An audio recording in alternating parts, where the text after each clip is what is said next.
Hello students, in the last lecture we will start our lesson number 1, graphs in economics.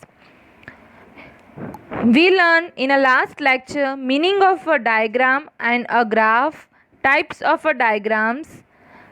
Today we will learn types of graphs and use of technology in the study of economics.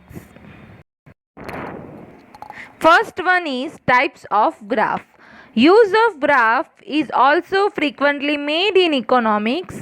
Statistic classifies graphs as under. Only time series graphs is in our syllabus.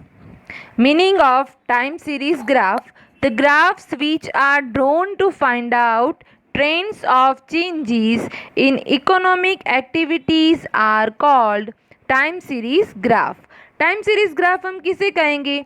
जो day to day economics में changes होते रहते हैं, जो short term भी हो सकते हैं, लॉन्ग टर्म भी हो सकते हैं, रेगुलर और इरेगुलर चेंजेस भी हो सकते हैं. ये सारे चेंजेस को ऑब्जर्व करने के लिए या फिर उनके ट्रेंड को समझने के लिए जो ग्राफ का हम यूज़ करते हैं उससे हम क्या कहेंगे? Time series graph. In a trade cycle or in a cycle of economic activities, short term and long term, regular or irregular changes are observed.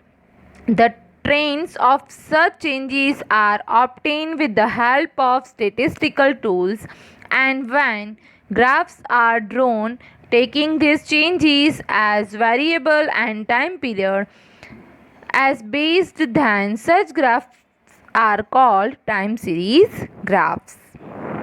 Now we study about use of technology in the study of economics. We are living in age of digital technology. आज हम पूरे dependent हो गए हैं digital technology पे. हमें कुछ भी चीज़ परचेज करनी है, सेल करनी है या कोई शॉपिंग करनी है, रिलेटिव और फ्रेंड से कनेक्टेड रहना है तो हमें डिजिटल टेक्नोलॉजी का यूज़ करना आना ही चाहिए. अगर हमें मूवी देखनी है, म्यूज़िक सुनना है या कुछ भी अदर एक्टिविटीज़ करनी है तो पूरी हमारी लाइफ डिजिटल हो गई है. किसी को पेमेंट करना है, किसी से पेमेंट लेना है या कोई भी यानी मैनी मोर पर्पस से हम डिजिटल टेक्नोलॉजी का यूज़ करते हैं. This technology is also used for education. अगर हम हमारी डे टू डे लाइफ में डिजिटल टेक्नोलॉजी का यूज़ करते हैं तो ये हमें एजुकेशन के लिए भी हेल्पफुल है.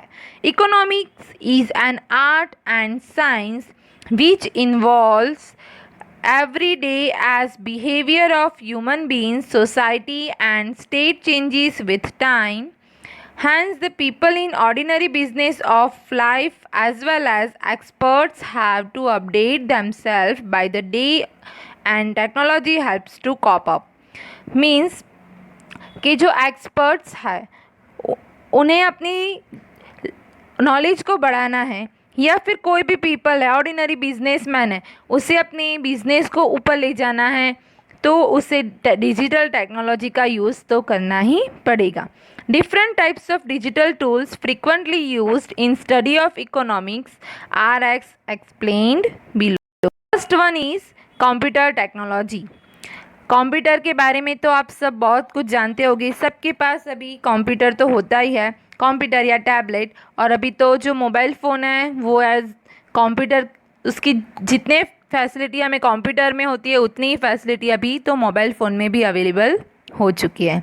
A student of economics is aware of the word computer. We may have used a computer frequently in our school and some of us might also be having a computer at home. हम school में और घर में दोनों जगह computer का use कर रहे हैं. Today even smartphone performs survival function of a computer. आज हमारे पास स्मार्टफोन है और उसमें सारे कंप्यूटर के फंक्शंस अवेलेबल है. We can use various programs of computer technology in our study like first is the presentation. आप सब बहुत अच्छे से जानते होंगे कि कोई भी डिफ़िकल्ट चीज़ है उसे इजीली समझना है तो हम प्रेजेंटेशन बना के उसे एक्सप्लेन कर सकते हैं. Complicated economic information, data and difficult theories of economics can be made easily bye expressing in a power point presentation. अगर हमें बजट के बारे में किसी को समझाना है तो हम ओनली 3 स्लाइड में ही पूरा प्रेजेंटेशन रेडी करके उसे समझा सकते हैं. जैसे कि one can give the meaning and 2 accounts in a budget and there meaning. Another can show the example of content of budget and how it's presented. The third slide can give the trend of budget in our country or can give the actual budget of a government for a recent year. हमने budgeting को बहुत अच्छे से 11th standard में पढ़ा है तो उसे ईजिली 3 स्लाइड में हम कन्वे कर सकते हैं और एक्सप्लेन भी कर सकते हैं. Second one is a Excel worksheet. Excel के बारे में आप सब जानते होंगे कि हमें अगर फॉर्मूला अच्छे से आती है तो ऑन अ 1 क्लिक हम बहुत ईजीली जो भी हमारा कैलकुलेशन है वो कर सकते हैं. Economics deal with lots of data. Economics में बहुत सारा डेटा होता है. Researchers sometime deal the data with in 1000 of observation. 1000 of observation होते हैं जो भी रिसर्चर है उसके पास. If we do a survey on a number of items produced by a small scale industry in India, we may get 1000 of observation. Excel sheet and this sheet can process the data for any formula at only 1 click. अगर हमें अच्छे से उसका formula आता है और हम सिर्फ 1 क्लिक पे हमारी 1000 ऑफ डेटा में से जो भी हमें इंफॉर्मेशन चाहिए, शॉर्ट इंफॉर्मेशन, वो हमें इजीली मिल सकती है. फॉर एन एग्जांपल हम एक्सेल शीट में क्या वर्क कर सकते हैं तो sum, total, average, correlation and much more. Excel sheet are almost an important tool for processing the data in economics. We can also obtain various figure for the data in Excel sheet. अगर हमें कोई भी figure चाहिए 1000 of data में से तो हम एक 1 क्लिक पे एक्सेल वर्कशीट में से ढूंढ सकते हैं. Third one is diagrams and graphs. इसके बारे में हमने हमारे लास्ट वीडियो में बहुत अच्छे से पढ़ा था. तो ये डायग्राम और ग्राफ जो है हम वर्ड फाइल में इजीली बना सकते हैं, एक्सेल शीट में भी बना सकते हैं अगर हमें अच्छे से उसका फॉर्मूला आता है तो. These are survival program in a computer which help us to draw diagram and graph which we frequently used in economics. Simple है कि हमें जो वर्ड प्रोग्राम है वो ड्रॉ करने की परमिशन देता है. उसमें एक टूल होता है जिससे हम ड्राइंग कर सकते हैं. तो हम सिंपली जो जैसे कि एग्जांपल देखिए तो डिमांड और सप्लाई कर्व है उसे हमें एक्सेल शीट में या फिर वर्ड फाइल में ड्रॉ करना है तो हम इजीली ग्राफ और डायग्राम की हेल्प से उसे ड्रॉ कर सकते हैं और एक्सप्लेन भी कर सकते हैं. बट हमारे पास नॉलेज होना चाहिए फॉर्मूला का. विदाउट फॉर्मूला हम उसका यूज़ कर सकते नहीं हैं. Fourth one is a storage tool. We used much more of study material in economics. Such material become useful in higher education. अब इकोनॉमिक्स में much more materials है. इसको हम सेव कैसे करेंगे? अगर हम बुक्स में या फिर नोटबुक में कहीं पे भी फिज़िकल नोट में हम इसे सेव करके रखते हैं तो इस फायर में इसका लॉस हो फायर मतलब हमें एक डर रहता है, फियर ऑफ लॉसिंग, फायर हो गया या फिर फ्लड हो गया तो ये सारा जो हमारा सेव किया हुआ डेटा है वो पूरा नाश हो जाएगा. तो अब हमें इसे सेव करने के लिए यहाँ पे स्टोरेज जो डिजिटल स्टोरेज है वो हमें प्रोवाइड करता है जिसका जो उसमें जो भी डेटा हम सेव करते हैं वो हम जहाँ पे भी है वहाँ एक्सेस कर सकते हैं. We can access this material and read in any part of the world. यानी हम इसे किस में सेव कर सकते हैं तो by transferring it in a email, Dropbox, Google drive, digital locker और हार्ड डिस्क और पेन ड्राइव में भी हम इसे सेव कर सकते हैं. ये फैसिलिटी हमें डिजिटल टेक्नोलॉजी में ईजीली मिल सकती है. Study material can be preserved with the help of computer technology and other tools. Other tools में जो यहाँ पे टूल्स दिए वो बहुत एक्सपेंसिव होते हैं, इसे हम परचेस नहीं करते. लेकिन जो रिसर्चर्स कंपनीज़ है जो बहुत बिग यानी बड़े क्राइटेरिया में वर्क करती है, रिसर्च इंस्टीट्यूट्स होते हैं, वो लोग इसे परचेस करते हैं और इसका यूज़ भी करते हैं. Now question in using a computer technology. Computer is an aid in studying and it is not a study material by itself. Computer है वो हमें स्टडी करने में हेल्पफुल है, पर ये खुद अपने में ही स्टडी मटेरियल नहीं है. It helps to make the process of studying easier and faster, but it does not replace the process of studying. मतलब हम इसका यूज़ स्टडी करने के लिए कर सकते हैं, बट ये एक स्टडी मटेरियल नहीं है. If we do not use the right command in a computer we may end up losing our material. अगर हमने कुछ गलत फार्मूला या फिगर डाल दी तो हमारा जो भी डेटा है वो लॉस होने के चांसेस है. We may also end up getting incorrect graph and data processing if we do not know the correct formula and command. अगर हमें उसका अच्छे से यूज़ करना नहीं आता तो हम हमारे डेटा को लॉस भी कर सकते हैं. Now internet technology. इंटरनेट तो आजकल सभी के हाथ में है, सभी के पास है. ये facility created by digital technology which all of us have used from time to time. आज हम ऑनलाइन पढ़ रहे हैं तो उसका बेस भी क्या है, इंटरनेट टेक्नोलॉजी. अब इसमें पर्पस और मैनर्स दिए हैं कि इन विच इंटरनेट हेल्प अस. इंटरनेट हमें कहाँ कहाँ हेल्पफुल होता है, तो ट्यूटोरियल्स, जैसे कि हमें कहीं वेबसाइट से स्टडी करनी है तो कितनी एजुकेशनल वेबसाइट है जो अपना पावर पॉइंट प्रेजेंटेशन बना के स्टडी की मटेरियल साइट्स पे रखते हैं. तो study material along with a worksheet on open access link, कोई भी उसे इजीली एक्सेस कर सकता है. We can view such presentation as a tutorials. Second is a active learning. Some video of lectures by expert are put on open access site by some educational institutions. Some institution create a live lecture available to students. ये corona की वजह से हम भी अभी online ही पढ़ रहे हैं और जो भी एजुकेशन अभी चल रहा है वो ऑनलाइन बेस पे है. तो हम कोई भी एजुकेशनल साइट्स पे जाके अच्छे से एक्सपर्ट्स के वीडियो देख सकते हैं for the use of internet technology. Reading material. Numerous books are available online free of cost for reading. बहुत सारी अच्छी अच्छी बुक्स है जो फ्री ऑफ कॉस्ट में हमें इंटरनेट पे अवेलेबल हो जाती है. Some good research articles, copy of journals are also available for reading. Some articles, books and journal can be accessed by paying some annual fees and those website. कुछ free होते हैं और कुछ annual payment अगर हम पे करते हैं तो हमें रीडिंग करने का चांस मिलता है. This material are called e books और ई जर्नल्स.